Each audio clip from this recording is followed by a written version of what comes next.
Assalamualaikum warahmatullahi wabarakatuh. Okay, how are you today? I hope you are fine, you are healthy, happy, and may you always be in the protection of Allah Subhanahu wa Ta'ala. Amin. Okay. Sebelum kita mulai pembelajaran pada video kali ini, Ibu ingin mengingatkan bagi kalian yang belum absen, silahkan untuk absen terlebih dahulu dengan menjawab salam dari Ibu di dalam WhatsApp grup kelas ya. Silahkan bagi yang belum absen, silahkan absen terlebih dahulu dengan menjawab salam dari Ibu di WhatsApp grup. Oke. Kalau sudah, agar kita lebih semangat, kita ada yel-yel terlebih dahulu. Yel-yelnya yaitu lagu. Ada yang ingat nggak nadanya Mastin Good? Oke, jadi gini, Ibu ajarin deh ya. Kabar gembira untuk kita semua, biologi menambah ilmu kita. Biologi selalu aku suka, jadikan biologi mapel favorit.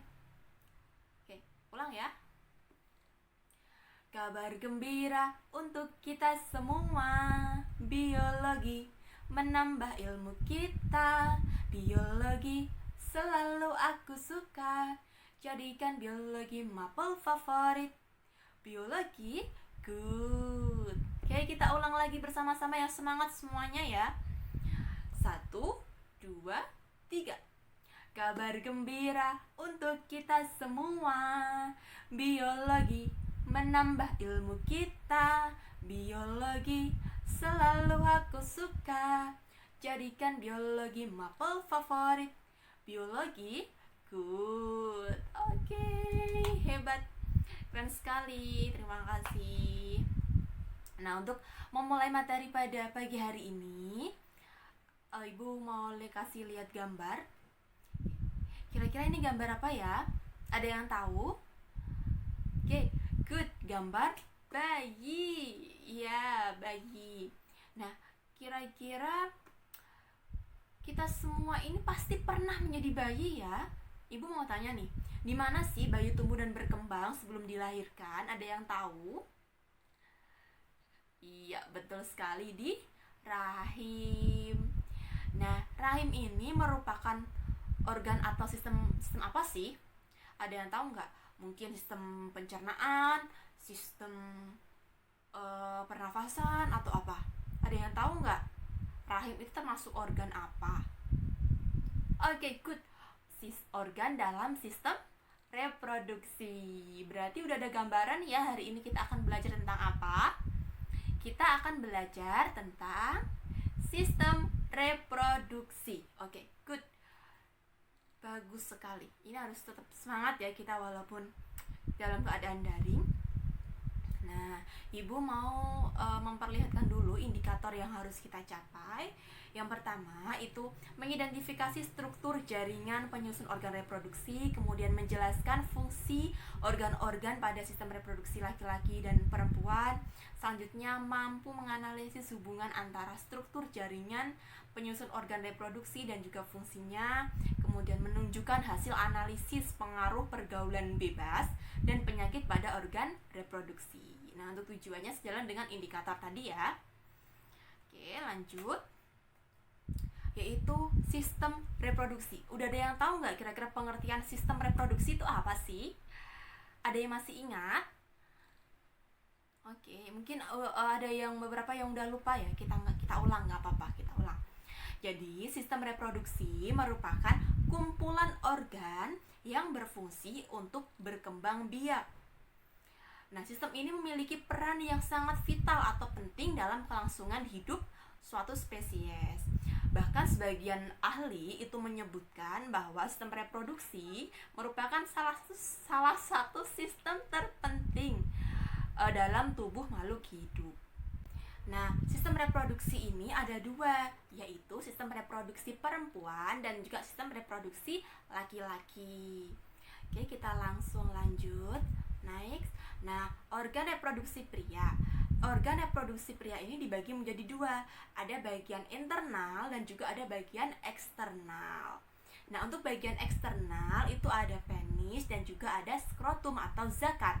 Nah, penis ini berfungsi sebagai jalan keluarnya urin dan sel sperma. Sedangkan skrotum atau zakar ini mengatur suhu testis agar selalu stabil. Nah, skrotum ini dapat mengkerut ketika suhu di sekitarnya itu dingin, dan juga dapat mengendur ketika suhu di sekitarnya hangat. Seperti itu. Lanjut. Kemudian ada organ internal atau organ bagian dalam dari sistem reproduksi pria. Itu ada testis, ada epididymis, ada kelenjar kelamin, ada uretra, dan juga ada vas deferens. Nah, untuk testis ini berfungsi sebagai tempat memproduksi sperma. Sedangkan epididymis ini merupakan saluran reproduksi yang berfungsi sebagai tempat pematangan sperma. Selanjutnya ada kelenjar kelamin. Kelenjar kelamin ini ada vesicula seminalis, ada kelenjar prostat, ada juga kelenjar Cowper. Nah, untuk kelenjar prostat ini memberikan cairan tambahan kepada sperma untuk proses ejakulasi. Sedangkan kelenjar Cowper ini memproduksi cairan yang melicinkan saluran kemih. Kemudian untuk vesicula seminalis ini merupakan sumber energi dan mempermudah gerakan sperma. Selanjutnya ada uretra. Uretra ini berfungsi sebagai saluran kelamin dari vesicula seminalis dan saluran urin dari kantong kemih. Selanjutnya ada vas deferens. Ini merupakan saluran lanjutan dari epididymis yang fungsinya itu untuk mengangkut sperma menuju vesicula seminalis. Oke. Kita lanjut kepada organ reproduksi wanita. Sama halnya seperti organ reproduksi pada pria, organ reproduksi wanita ini ada dua, ada bagian eksternal, ada juga bagian internal. Nah, untuk bagian eksternal itu adalah labia mayora atau bibir besar. Ini merupakan organ yang mengelilingi organ pada alat kelamin luar dan berakhir menjadi mons pubis. Labia mayora ini struktur terbesar dari kelamin bagian luar perempuan yang tebal dan juga berlapis lemak. Selanjutnya ada labia minora atau bibir kecil. Ini merupakan lapisan kulit yang halus dan tidak memiliki lapisan lemak. Oke. Jadi beda ya dengan labia mayora tadi. Kalau labia minora itu lebih kecil, dia tidak memiliki lapisan lemak, sedangkan kalau labia mayora dia itu memiliki lapisan lemak. Kemudian ada mons veneris, ini merupakan tonjolan lemak yang besar sehingga mons veneris ini merupakan tonjolan lemak yang besar sebagai pertemuan antara sepasang labia mayora. Oke, lanjut ada klitoris. Klitoris ini berupa tonjolan kecil dan terletak di atas kedua labia minora. Kemudian ada orificum uretra. Ini merupakan muara dari saluran kencing yang terletak di bawah klitoris. Selanjutnya ada himen. Himen ini sering disebut sebagai selaput darah. Nah, selanjutnya ada lubang vagina, merupakan pintu masuk menuju ke vagina. Selanjutnya ada kelenjar vestibular yang berfungsi untuk menghasilkan kelenjar pada saat berhubungan suami istri.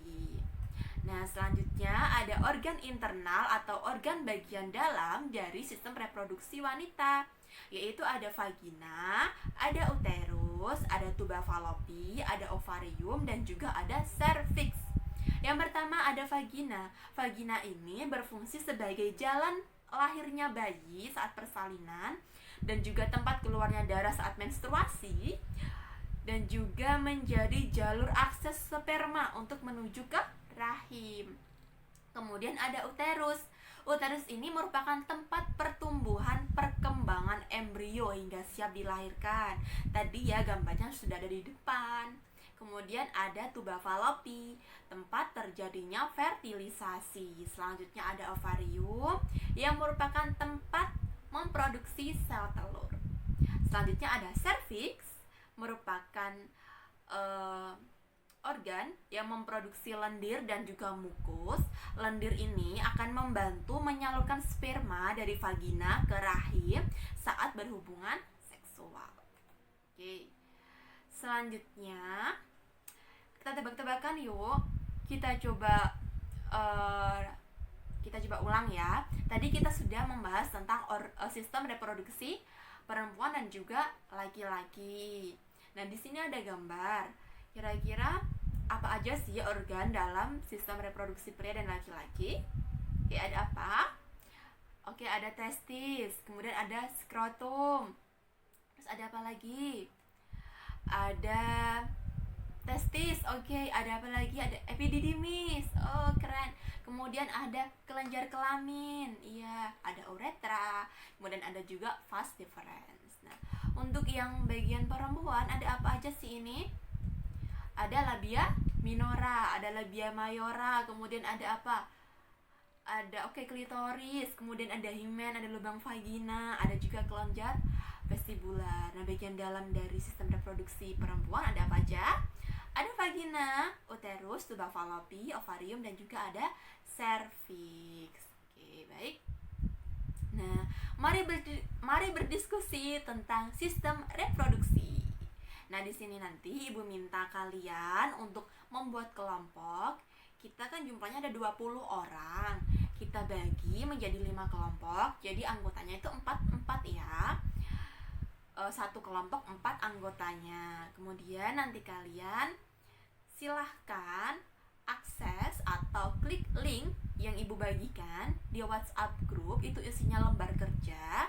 Silahkan kalian kerjakan secara kelompok. Kalian berdiskusi, kalian cari sumber literatur dari jawaban-jawaban tersebut. Nanti setelah itu pukul 11 kita akan berdiskusi bersama-sama. Kira-kira mana nih jawaban yang benar, mana jawaban yang salah. Kita akan berdiskusi bersama-sama. Setelah itu nanti perwakilan kelompok Ibu minta untuk menyimpulkan hari ini pembelajaran kita itu tentang apa aja yang kita pelajari, gitu ya. Oke, untuk instruksi selanjutnya Ibu akan lanjutkan di WhatsApp group. Silahkan kalian nanti menyimak baik-baik ya di WhatsApp group, kita akan berdiskusi. Oke, nah mungkin Ibu tutup pada materi video ini. Tapi sebelum Ibu tutup nih, Ibu mau tanya, kira-kira kalian senang gak sih belajar pada pagi hari ini? Pada pagi menuju siang hari ini? Gimana sih feeling kalian? Bahagia gak sih? Kalau kalian bahagia, silahkan kalian klik tombol jempol di bawah ini ya. Tapi kalau kalian mungkin kurang suka atau bosen nih, kalian boleh loh kasih saran sama Ibu di kolom komentar. Atau kasih saran aja ya, lebih baiknya ya. Kalian kasih saran ke Ibu tentang pembelajaran pada pagi hari ini. Oke, kita lanjut ke WhatsApp group. Kurang lebihnya Ibu mohon maaf. Wassalamualaikum warahmatullahi wabarakatuh.